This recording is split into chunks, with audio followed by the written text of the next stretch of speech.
Hi everybody, it's Denise, and today I'll be your astrologer, and I'm Denise with Divine Soul Astrology. And let's talk about the new moon in Aquarius, and this is happening on January 29th here in the States at 4:35 a.m. Pacific Standard Time, at least on the West Coast. So please adjust for your own time. So the new moon is happening, it's going to be at 10 degrees of Aquarius, and the new moon always brings us something new and hopeful. It is a time of planting seeds, and the sun and the moon are conjunct together, joining forces every time we have a new moon.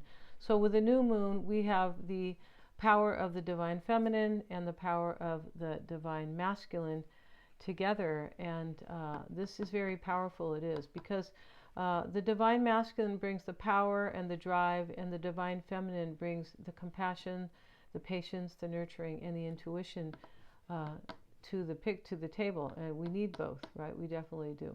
All right, so new moons are always super hopeful because of this, and the sun will trine Jupiter on this day, and this is helping us to expand our thoughts and reach for what is meaningful and what we really believe in, things that we want to have, we want to bring to fruition for us. And so the new moon in Aquarius will bring some form of freedom and liberation in a stable manner, as Aquarius is a fixed sign.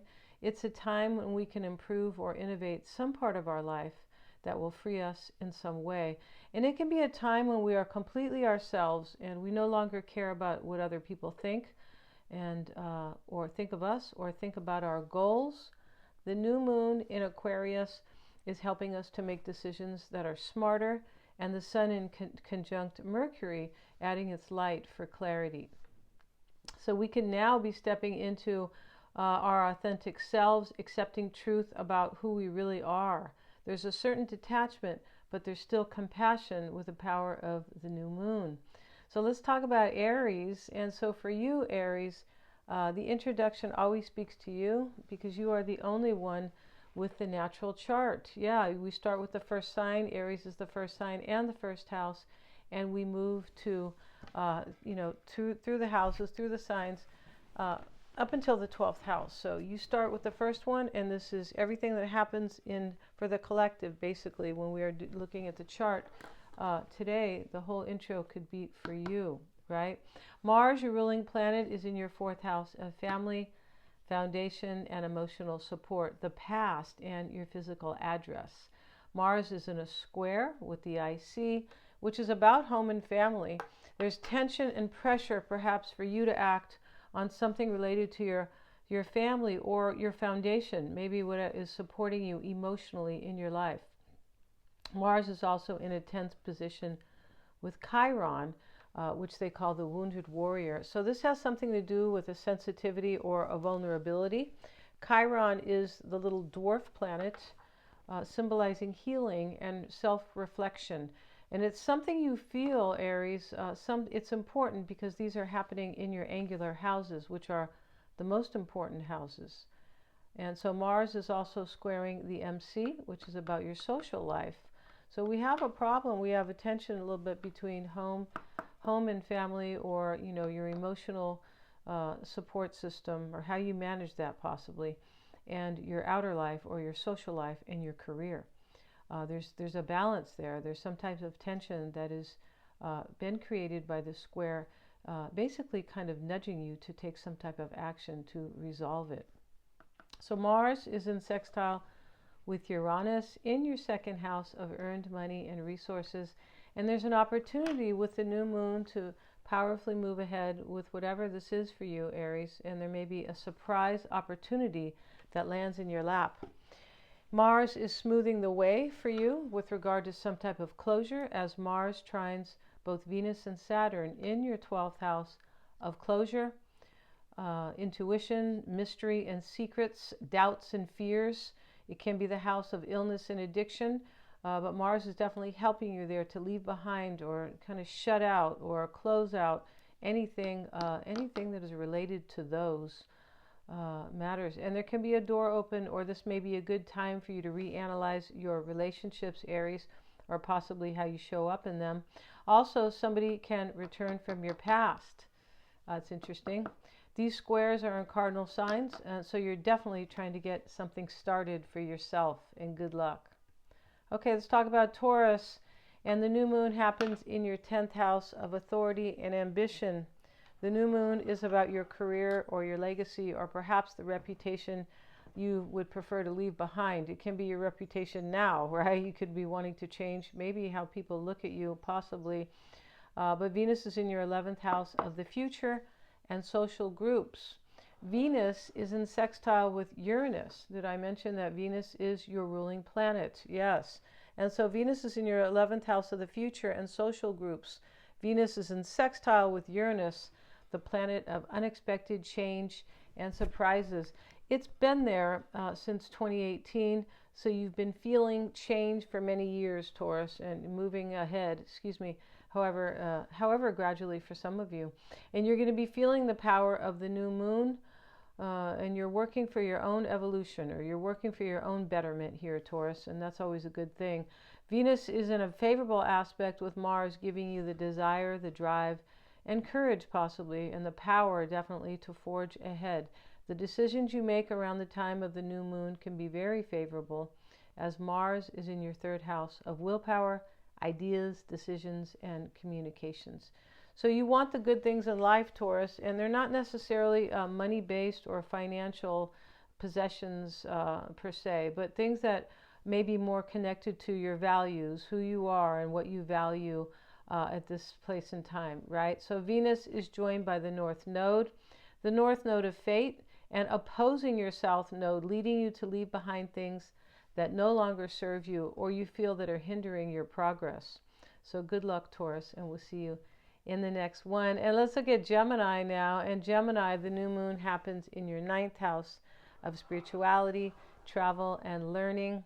Mercury is your ruling planet, is in a conjunction with the moon, the sun, and Pluto. They're all there helping each other, working together. And you're figuring out what matters to you, Gemini, what's both smart and creative for you. There's a truth that you're resonating with.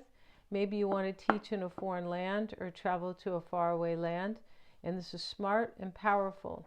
Mercury trines the South Node, making it easier for you to let go of something in your 4th house of family, emotional support, and the past. It's in Virgo, so you might be redesigning your daily routine. This can suggest that you're moving as well, or you want to move. This could be health or work related with the 6th house. And some of you may be on a whole new diet, or possibly a whole new,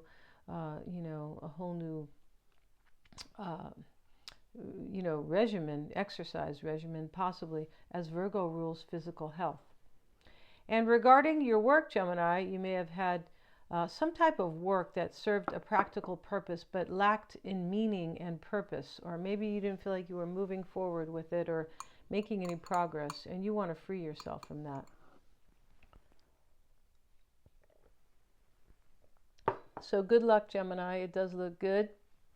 For Cancer, the new moon happens in your 8th house of intimate relationships, shared monies, joint resources, can be assets, real estate, secrets, the taboo, and psychic awareness. Yeah, this is one of the secret houses, the 8th house. Pisces is another one, the 12th house. These are about secrets. And this is also the house of power and fear. So it can relate to any one of those. And you might be thinking about your finances and how to improve them, which will most likely bring you some type of liberation. The Aquarian moon can be very spiritual for you, Cancer. I feel like a lot of Cancerians have been experiencing some type of awakening.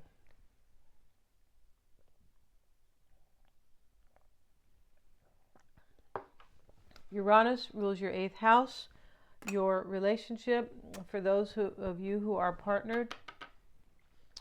And this is a very smart moon, doing its best to help you see what needs to be recalibrated or renovated. So Pluto is at home in the 8th house, Cancer. And so this is a smart new moon helping you to see, as I said, what needs to be renovated. Pluto wants you to see the truth. And so does the sun, which has joined forces with the moon, Mercury, and Pluto. And thank you so much. And good luck with that, Cancer, because I feel like this is a good time for you. I feel like there's a lot of change for Cancerians right now. Yeah, because the 8th house is ruling transformation. Yeah, and Uranus is about change. So there could be a lot of change for you. And it is about a better future because of the Aquarian influence here, right, with the new moon. So let's talk about Leo now. And Leo, the new moon is in your 7th house of partnerships, love and business, friendships, etc. Okay, that's a lot. Okay, so the 7th house can also talk about open enemies, right? Okay, we don't really want to hear about that, right?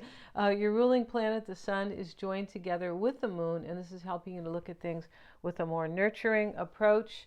You may be becoming smarter in your relationships, and there can be a secret lover. The new moon in Aquarius can bring a time of you feeling lucky, happy, generous, and enthusiastic, Leo. You could be breaking free from friendships that seem to leave you feeling less authentic, and you might be seeking friendships that are more, or relationships that are more genuine for you. And so Uranus, the ruler of Aquarius, is in your 10th house of authority and ambition, shaking things up for you in your career or legacy, or perhaps about fatherhood, and it's been there for some time. So yeah, thank you so much. And let's look at Virgo now. And Virgo, this is all happening in your 8th house of daily responsibilities, excuse me, health, work, and pets. Mercury, your ruling planet, is in your 6th house. So you are the natural 6th house, Virgo, and Mercury is your planet, as I've said. So this is kind of a very clear a clear kind of resonating energy here for you about the 6th house, and something basically changing about your daily routine. Maybe you're moving across the country or something like that, but you look like you are definitely changing your daily routine and maybe living a whole new lifestyle. That could be the case here. You have new ideas about the future for sure. And there's something about the truth, Virgo, that is very important for you when Mercury is conjunct Pluto. They're right together. A major truth may be revealed, and more than likely it is psychological or emotional. Most truths are, right? I would say so. But basically saying it might be something very deep. And so Mercury trines the South Node in your 1st house of self. So you know what needs to be left behind in order to either evolve or improve your life. You may be leaving behind aspects of yourself that you no longer resonate with, Virgo. You could really be going through like a huge change, a huge evolutionary change. And Mercury also rules your 10th house of authority, ambition, and legacy, both supporting and questioning you. It's in Gemini, also ruled by Mercury, asking you what's meaningful to you and what makes you enthusiastic, and what is kind of vibing with you, expanding your own world. So let's look at Libra. And for you, Libra, this is happening in your 5th house of love, self-expression, and creativity. And the 5th rules parents and children, and also recreational activities. It can rule gambling as well. Your ruling planet Venus is in your 6th house of daily obligations. You're attending to your work and your health, Libra, and you may have a new exercise routine, possibly, or a new health regimen. But nevertheless, Venus here brings harmony, beauty, and compassion to those areas in your life. And so Venus also rules your 8th house of intimate relationships and shared resources. Your perspective on relationships may be changing, and you have an opportunity to create favorable change. If you're partnered, Libra, this can have a lot to do with money and obligations and how they affect your relationship, but the sextile here is helping. Okay, and good luck with that, Libra. So let's talk about Scorpio, and this is in your 4th house of home and family. Emotional support, the public, and the past. Pluto, your ruling planet, is in the 4th, Scorpio. There's something here you understand about your family, or what supports you emotionally, that is helping you to be more aware of it and confident or powerful, to be more aware in general and more powerful in a roundabout way, for sure. And that clarity or awareness is bringing some type of liberation with this new moon in Aquarius. Clarity always brings some form of liberation, right? It sure does. Mars, your ancient ruler, is in your 9th house of spirituality, philosophy, education, and travel. This is the house of expansion, and also the house of like what drives us, what's very meaningful to us, right? What do we get inspired by? Mars is there adding desire and drive. Mars excuse me, is also in a square with the IC, and you could be dealing with tension on the home front, Scorpio. Your work may be in some way related or affected. And Mars is in a trine with Venus. You're clear about what's really important to you. Your courage and self-discipline will support you in your ambitions to expand your world, financial or otherwise. So good luck, Scorpio. And for Sagittarius, this happens in your 3rd house of the intellect, communication, ideas, willpower, negotiation, contracts, and this can be contracts and documents. This can be about the 3rd house also is about our siblings, extended family, cousins, and things like that, and the neighborhood. It rules learning and short distance travel, and that is a lot in each house, isn't it? That's the 3rd house. But you may have new ideas or new goals, Sagittarius. You're looking forward and perhaps negotiating with yourself about for the future. Your ruling planet Jupiter is in your 7th house of partnerships in Gemini. The sun is trining Jupiter at the time of the new moon. You're being much smarter in your relationships or any type of partnership, and you may find it easier communicating with partners moving forward. Okay, well, good luck, Sagittarius, with that. And let's talk about Capricorn. And so Capricorn, this happens in your 2nd house of earned income, resources, values, and self-esteem. There's a recalibration or an adjustment of sorts in this part of your life. And your values may be changing, and you could be feeling that this will improve your life, right? This is all about the future with the new moon in Aquarius. And so Saturn is in your 3rd house, and it's being trined by Mars in your 7th house of partnerships, legalities, and balance. The new moon will boost your desire and give you the drive to improve the communication, any communication with partnerships. It could also help you to have more drive in order to chase your goals, possibly. And perhaps with extended family too. Venus rules the communication can be improved now with extended family for sure. Venus rules your 10th house of authority and ambition, Capricorn. And there's some tension with Mars. There may be some discordance between relationship and career, and you may be thinking a little differently about the balance and harmony between work and your relationships. Okay. So good luck with that, Capricorn. And now let's move to Aquarius. The new moon is for you. I beg your pardon, you guys. The little horse showed up here. And so go back to the intro to Aquarius if you would like to kind of get a little kind of rebriefing on what this is really about. But this is your new moon. And so this is about the future, and that is what the 11th house represents. Aquarius is about the future. It can be about helping others as well, like in terms of social groups. It can be about friendships too. And so your ruling planet Uranus is in your house of home and family, and it is being trined by the South Node, representing roots and the past. So you're leaving something behind related to family or roots. It will be easier for you to release something emotional or psychological, Aquarius, and the change can come overnight. Something unstable can bring in the improvement or the innovation you're seeking. Something kind of like a blessing in disguise, right? And so Jupiter is ruling your 11th house of the future. You're moving forward, knowing what matters and what inspires you, creating more freedom, perhaps emotional or mental. And this will feel natural for most of you, Aquarians. And so this can boost your income as Venus is in your 2nd house of earned income. How cool is that? Values and resources. And Venus rules the natural house of the natural 2nd house. So this is kind of a double support here. regarding possibly your income or, or resources perhaps, and your values as well. But it sextiles Uranus, giving you an opportunity to boost your income or create love in your life with Venus there. Uranus is also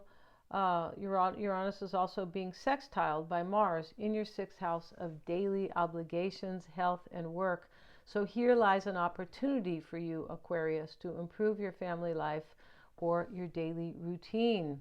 So last but not least, no, it's never least, because Pisces is the 12th house and the 12th signs, but it is the most mysterious and interesting house. I feel like it is, right? Because of the mystery element.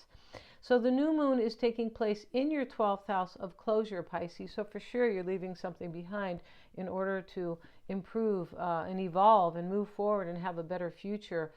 It takes place in your 12th house of closure, intuition, compassion, doubts and fears, secrets, hospitals, and institutions. Maybe you're no longer kind of dealing with some type of maybe going to a particular doctor, whatever it is, but you're closing a major life chapter, and some of you may be experiencing transformation on a very deep personal level, especially since the north node of fate is in your 1st house. Yeah, you guys, Pisceans, are going through major change right now.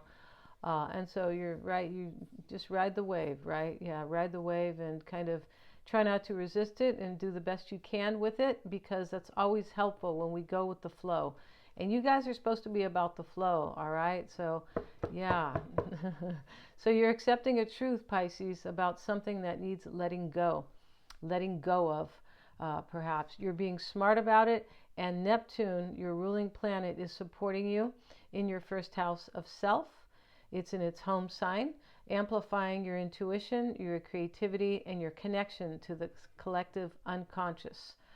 This for me, that sounds super cool. And Jupiter, your ancient planet, your ancient ruler, is in your 4th house of home and family and emotional support. So this is favorable, allowing you to expand your world, Pisces, and find true meaning in family or roots. And this can be related to your physical home, where you live. You could move somewhere that you are feeling more inspired to or more enthused about, or perhaps it's a bigger place or just more functional for your lifestyle. So thanks for watching, you guys, and I'll see you in the next video. Please remember to like, share, and subscribe, and hit the little bell. It really does help to support the channel and keep these videos coming.